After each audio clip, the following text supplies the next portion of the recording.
If we play any role in Parliament, that's what we're elected to do. We are members of Parliament. We can be chairpersons of Parliament.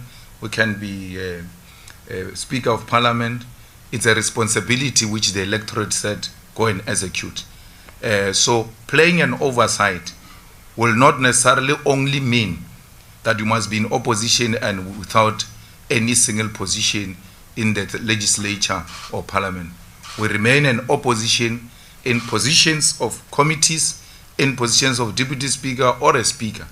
And that even makes that committee to be more effective, because departments are no longer going to go there knowing very well that they're going to enjoy the protection of the chairperson. So that will give the EFF the most efficient and effective way of holding the executive accountable. And that's why we think there is no contradiction in doing that. The interpretation I've given to you, it's a plan B. The first plan was to buy South Africa through the funding of political parties. That's why there is a party change which was given more than 30 million. It ended up not participating in the election. Then Rise Mzansi and all kind of political parties given huge millions. And what did South Africans do? Rejected those millions. So this answers the same question. What are you saying about the future funding by these institutions which have got control over the research institute, which have got control over the media? South Africans are going to become more and more wiser, and they've demonstrated during these elections that they cannot be bought. They rejected millions. The Oppenheimers were dishing out money unashamedly. When we say Oppenheimers, we mean all of those people.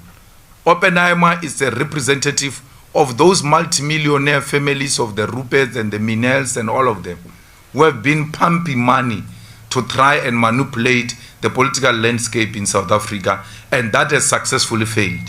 So what do? We retreat back to our traditional political parties and then unite them.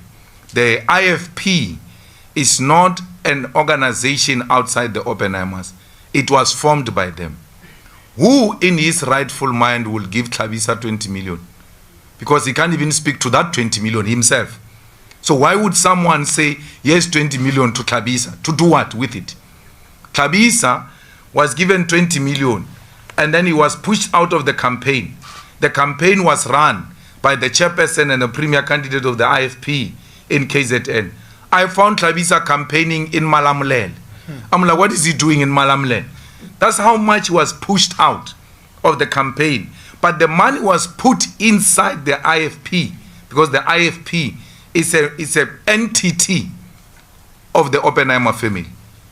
You have all seen at the Prince Mangosuthu Buthelez's funeral, where no less than 4 members of the Oppenheimer family are in attendance. There is a video of them greeting President Ramaphosa at Prince Mangosuthu Buthelez's funeral. The Oppenheimers did not go to Mandela's family. They were not a factor in Mandela's family, a funeral. The Oppenheimers did not go to Obama's lecture in Johannesburg about Mandela, that memorial, what. They were not playing any role. But in the Prince Mangosuthu Buthelez's funeral, they played a prominent role. Why? The Oppenheimers wanted Prince Mangosuthu Buthelezi to be the first black president of South Africa. They never believed in the ANC and Nelson Mandela. That's why when Nelson Mandela's first meetings outside South Africa, he was asked by Britain as to what is going to be the role of Prince Mangosuthu Buthelezi in your cabinet when you win the elections. So Prince Mangosuthu Buthelezi and the IFP have always been the project of the Oppenheimer family. The DA, it goes without saying. They control it. Now they've got hold on the president of the ANC, and the situation demand that they must all come together. The DA complained and supported the impeachment of the president. The DA complained about Paul Mashatile.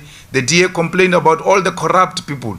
All of a sudden, they've got nothing to say about those people. That is an indication that someone came to take out the brain and said, we're moving this direction and we don't want to be questioned. Why would all of a sudden the DA see holy and good leadership in the ANC when they've not throughout the years is because when the numbers put together, the Oppenheimers see that they will still continue to be in charge. So the ANC played with an opportunity to isolate imperialist forces and the white monopoly capital in South Africa. This was an opportune moment for progressive political formations to come together.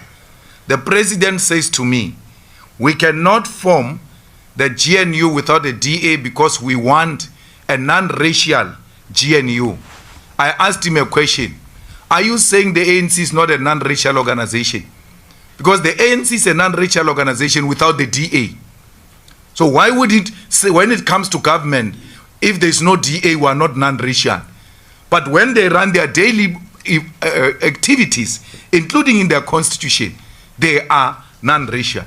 I said to the president, there are white people in the ANC, in the EFF, in all the progressive formations. White people are found there.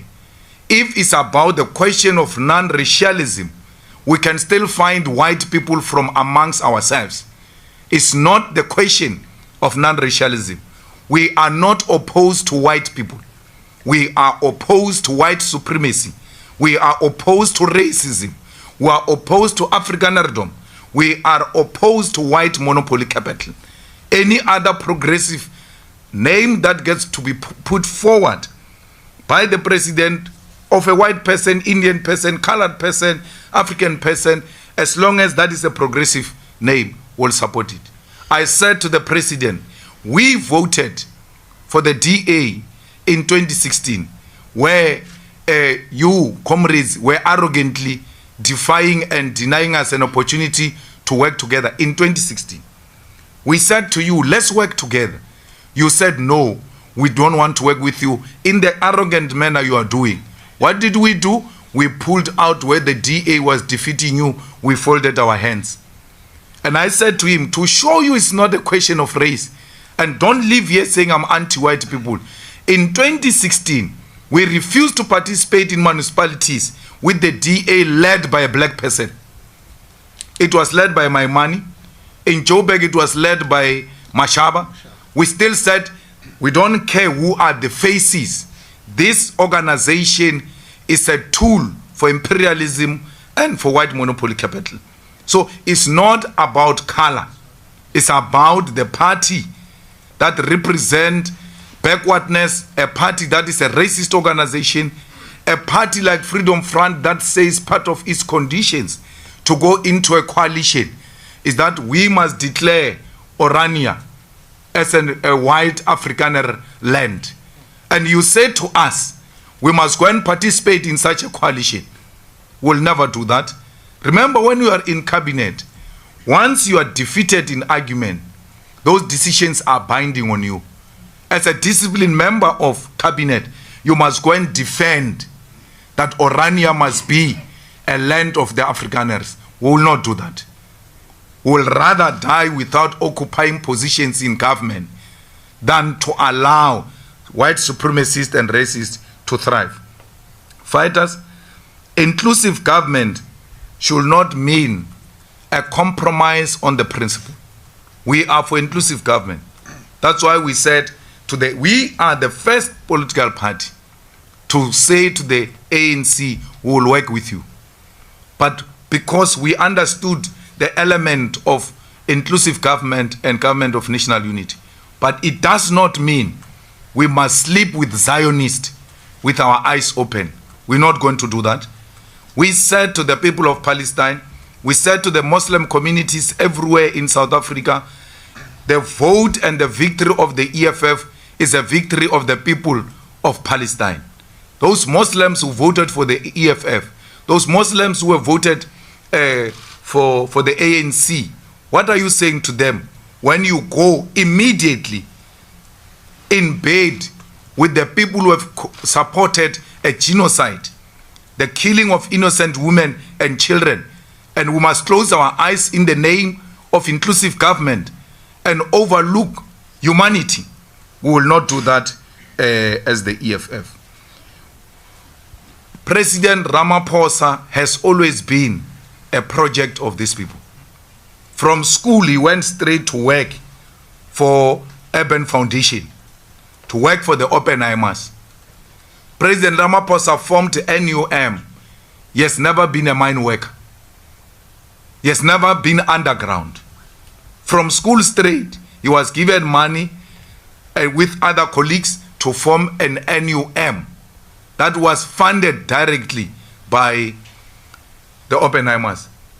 How does NUM, which had a policy conference over the weekend, sing a song, Sebenza kanzima, we're not being paid money, we're paid peanuts, and then one of the people who joins them in singing that song is Pravin Gordhan. They even get addressed by Pravin Gordhan, who's in cahoots with these mines that are exploiting the mine workers. That's a huge contradiction. It can clearly indicate to you that these people do not mean anything they are saying. So this is the end of the ANC. It is not of our own making. The ANC is not dying because the EFF is growing. The ANC is dying a natural death. With or without Zuma, the projections were the way they are now. Before the formation of MKP, the research showed that the ANC is going to go below 50%. And Mbalula pulled it below 30%. At some point on the board, it went below 40% for real. So this is the end of it.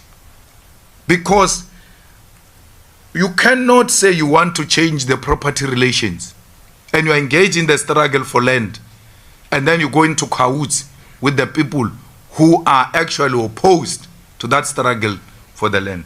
So South Africans, there is a story being peddled that we are flip-floppers because in 2016 we worked with DA and today we say we can't work with DA. Let's put it on record, lazy readers and lazy thinkers and people with a memory of a chicken, go and check those facts.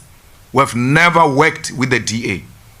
We said we are going to fold our arms because the ANC was arrogantly engaging us. We folded our arms and the DA dealt with them. And today you want to now turn the whole thing and say the EFF worked with the DA. We never worked with the DA. We never had an MMC under the DA government. We never had a speaker under the DA government. We never asked this, that which we're asking from the ANC, from the DA. There's an opportunity for progressive forces to align. When we say progressive forces, the people say you are saying black parties. There are no black parties. We are not a black party. We are a progressive force of the left. We are saying the progressive forces must align. I told President very clearly that maybe sometimes this thing rings nicely in your ear when the DA says we'll work only with the ANC of Ramaphosa. It's not true.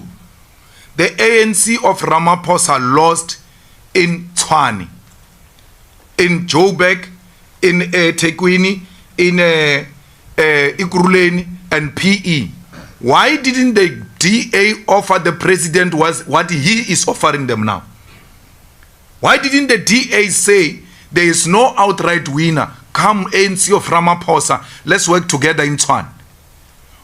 If this situation we're in now was the DA in this situation with 40% and Freedom Front with 11% and ACDP with 5%, we're not going to be talking these things we're talking. They would have united and isolated all the progressive forces. And I'm not speculating. I'm telling you facts. Go and check in Tshwane where the DA has got no outright majority. Did it invite the ANC of Ramaphosa because they can only work with the ANC of Ramaphosa? The ANC is under Ramaphosa now in Tshwane, in Joburg, in Ikuruleni. Why is the DA not inviting him? It is because Ramaphosa suffers from inferiority. He cannot work without white supervision. To invite the DA is to invite supervisors. It's not to invite progressive white people to come and join hands with us to rebuild South Africa. So we reject this government with everything it deserves, for as long as it puts in white supremacists, it puts in Afrikanerdom, it puts in colonialism and imperialism, will not be part of the neo-colonial government. Comrades and everybody else who seek to persuade us otherwise, we are making a plea: leave us alone. If this is our natural death, let us die with our boots on.